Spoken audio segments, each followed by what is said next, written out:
Hello नमस्कार श्री स्वामी समर्थ सर्वांना. तर ही बघा एवढी गुलाबं आली होती झाडाला, भरपूर फुलं येतात. छान वाटतो हा गुलाबाचा कलर बघून. चाफा पण फुलला होता. तर चला म्हटलं आज देवांसाठी चांगलीच फुलं भेटली आहेत.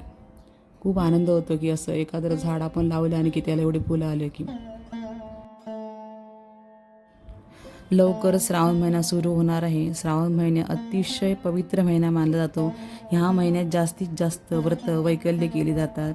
ह्या महिन्यात कुठल्याच घरात मांसाहार केला जात असेल असं मला तर नाही वाटत, कारण हा महिना खूप पवित्र मानला जातो. या महिन्यात भगवान शंकरांची जेवढी होईल तेवढी जास्तीत जास्त सेवा आपल्याला करायची आहे.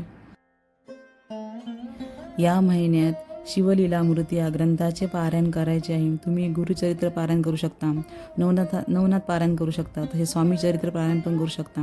आपल्याला जेवढी जमेल तेवढी जास्तीत जास्त सेवा या महिन्यात करायची आहे, कारण हा अतिशय पवित्र महिना मानला जातो.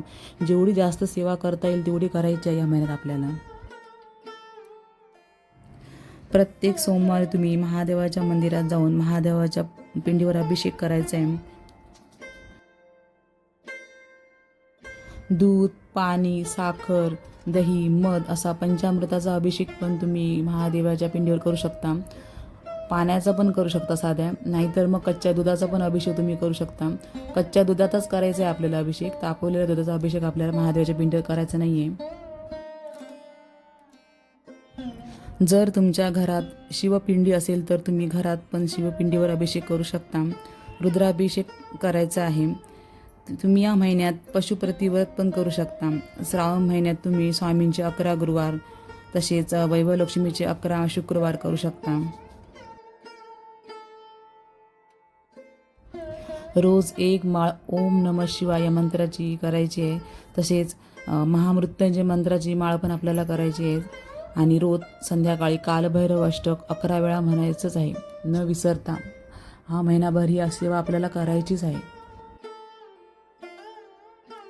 श्रावण महिन्यात शिवलिंगावर बेलपत्र वाहिल्याने भगवान शिव अत्यंत प्रसन्न होतात, मनोकामना पूर्ण होतात आणि पुण्य मिळते. बेलपत्र हे महादेवाला खूप प्रिय आहे. 3 पानांचे बेलपत्र शिवाला वाहिल्याने सर्व पापांचा नाश होतो आणि मोठे पुण्य लाभते.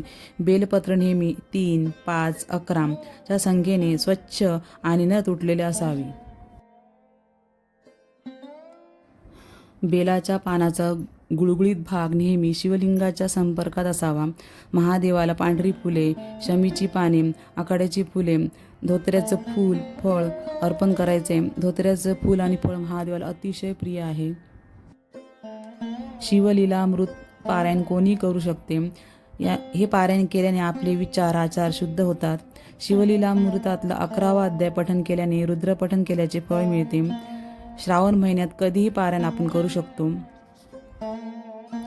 शिवलीलामृत अध्यायाचे रोज एक अध्याय पठण करू शकता तुम्ही, किंवा रोज 2 अध्याय पठण करून तुम्ही 7 दिवसात तुमचे पारायण पूर्ण करू शकता, किंवा 3 दिवसातही तुम्ही तुमचे पारायण पूर्ण करू शकता. हे अध्याय खूप मोठे आहे, त्यांना खूप वेळ लागतो. तुम्ही हे पारायण सकाळी ब्रह्ममुहूर्तावर पण करू शकता किंवा प्रदोष काळात संध्याकाळी पण करू शकता.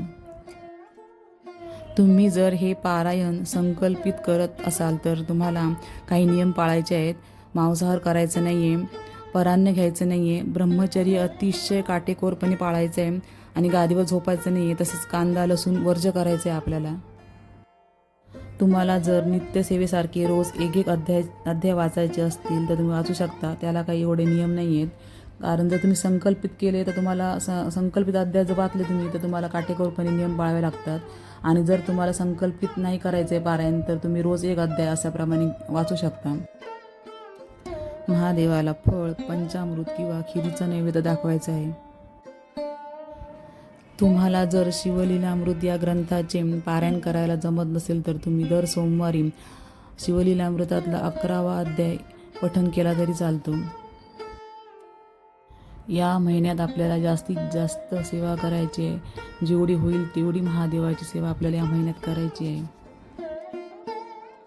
व्हिडिओ आवडल्यास लाईक, शेअर, सबस्क्राईब करा. श्री स्वामी समर्थ सर्वांना. शिवहर शंकर नमामि शंकर शिवशंकर शंभो, हे गिरिजापती भवानी शंकर शिवशंकर शंभो. हा मंत्र दर सोमवारी आपल्याला 11 वेळेस म्हणायचा आहे. तुम्ही महादेवाला दही भाताचा नैवेद्य पण दाखवू शकता आणि आपला उपवास सोडू शकता.